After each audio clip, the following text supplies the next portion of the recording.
You're empowered to make excellent nutrition and lifestyle choices. Remember, each day's show streams 24 hours until the next show, so you can listen at your convenience from anywhere, anytime. If you miss a show, you can still find it archived on the website. So take advantage of this great opportunity to educate yourself and your family. That's Healthline Live every Monday through Saturday on QNLabs.com.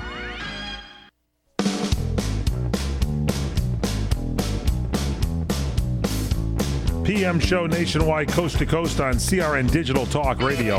Once again, the star of our show, Mr. Fred Dreyer. Thank you so much, Michael Horn. That was a nice couple of segments. Ben Shapiro, that's a good book called Bullies. Yeah, Ben Shapiro, Bullies, How the Left's Culture of Fear and Intimidation Silences America. And I might add, as he so correctly implies it in his book here, is and the GOP and the Republican Party. He gives his 2 cents about what to do about it, how we have to fight against this mediocrity and the great grinding wheel that I keep calling it, and that's exactly what it is. It's grinding up America, folks. It is grinding, and President Barack Obama, who is a Democrat, of course, and he's very fond of quoting the great President Abraham Lincoln, the Republican. Here's a quote I'd like him to use, and this is a direct quote from Lincoln. "You cannot help the poor by destroying the rich. You cannot strengthen the weak by weakening the strong. You cannot bring about prosperity by discouraging thrift. You cannot lift the wage earner up by pulling the wage payer down. You cannot further the brotherhood of man by inciting class hatred. You cannot build character and courage by taking away people's initiative and independence. And you cannot help people permanently by doing for them what they could and should do for themselves." There's a quote from Abraham Lincoln. Those are great words. Yeah, why don't we have the President Barack Obama to throw that one in the next speech? I didn't know you were this eloquent. I'm deep. Will you go out? I researched for your show. Will you go out with me? Yes. Dinner only. Folks, drive-in? Yeah. Dolores' Drive-In on Wilshire Boulevard? No. Remember that? Remember Dolores' Dolores' Drive-In. Let's go to Caro's. Caro's? Oh, jeez. Tiny Nailers. That's even better. Let's go to Tiny Nailers. Yeah, those are midget carpenters. That's good. If we could go there, that would be fun. Did you hear what I just said? Yes, midget carpenters. Jeez Louise. Thank you very much. It's like you're the one that went to Hawaii. Well, no, look. I believe you did. Look, what is real fun is to now. It's great about the truth. Once the truth comes out, it's like water. It just seeps into every crack and crevice. And what's going to happen here with Mr. Shapiro's book is that it's going to seep into the Republican Party. And as he said, there are several people already now who realize what the hole in the GOP is. What is staggering to me is, and I'd really like to know, maybe we should get Reince Priebus on this show. I would like that. I would like to get him on the show. Is it Rance or Reince? It doesn't make any difference.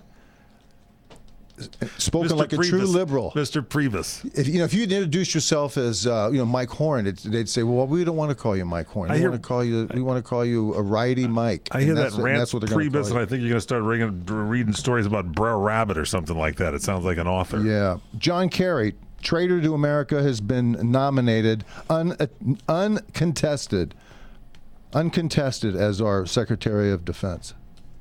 Well, I'm not a big John Kerry fan. Well, nobody is. But this is a true story that happened to me, and I'll repeat it again. At the Southern California Cable Association, of which I was a member many years ago when Kerry first became the junior senator from Massachusetts. And there were a lot of executives from Boston area, and they said, "Oh boy, the new senator is here." And we were in Los Angeles doing this meeting. He says, "We get to meet him. We're going to cut our meeting early. We're going to go upstairs. We've been offered a chance to meet him." So we all go upstairs and we start waiting in this room, and we're not going in to meet John Kerry. And we're sitting outside, and all of a sudden this handler of his comes by, and the senator will not see you unless you make a contribution to his campaign fund.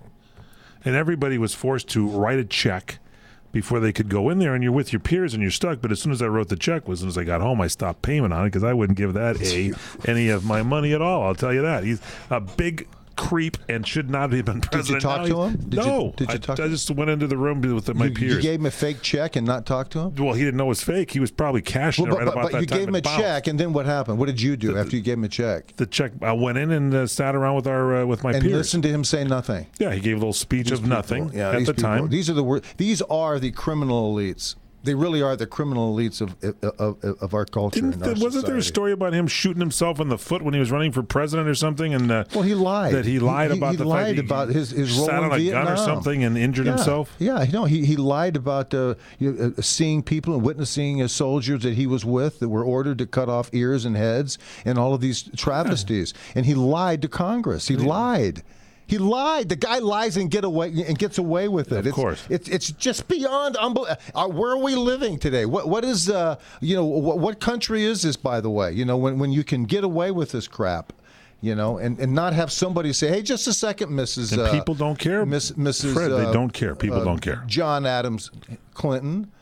That's Hillary's name. John. People don't care. Like John Adams. I was at a dinner party. This is another thing. I was up in San Francisco at a dinner party with friends, and all of a sudden everybody starts attacking me, telling me about gun control. It's like, if I don't have any weapons, who cares? But the bottom line is, I believe people should have weapons if they want to have weapons because it's in the Constitution of the United States. It is the law of the land, the right to bear arms. Now, you want to change that, go through the process of the 2/3 vote and everything you got to do to change amendments and amend the Constitution. And instead, these people just sat there, one of which was an Australian, sitting there going like, well, it's old, and you need to just change this. It says old. You need to change this. It just doesn't work. Why? Because this old person thinks that it should be changed. We should change it. It is the freaking law of the land. What is wrong with people? Nobody respects law. Nobody respects the police anymore. Nobody respects anything. It's just all me in this country because we've given them everything through entitlements, and it's a little sickening. Sorry, I had to get that off my chest, but it does really bugs me. And then they all start attacking you like, is this what Ben was saying and you've been talking about? They attack you as the crazy person, and I lashed right back at him. I got so the woman started crying, crawling to the table, and ran to the restroom to dry her eyeballs out. Should have pulled a gun on her. That's the proper use of the gun right there. I mean, that's what you want a gun for, don't you? Yeah. It kind of drives. Hey, by the way, listen. People keep forgetting the fact that the reason that amendment is in the Constitution is to protect the citizens from the government, not to hunt jackrabbits or elk. It's just not. It's not in there to do that. It's to protect you from the government. And guess what, folks? You're going to need your guns pretty soon because this government is coming after not only your guns, coming after your freedom and your liberty.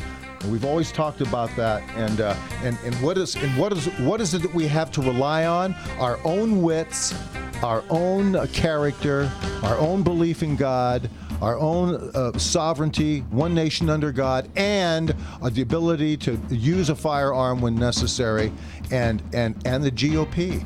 And that's the softest thing that I just said. It's the PM Show Weekend Edition on CRN Digital Talk Radio with the one and only Fred Dryer. Email Fred incoming at crni.net.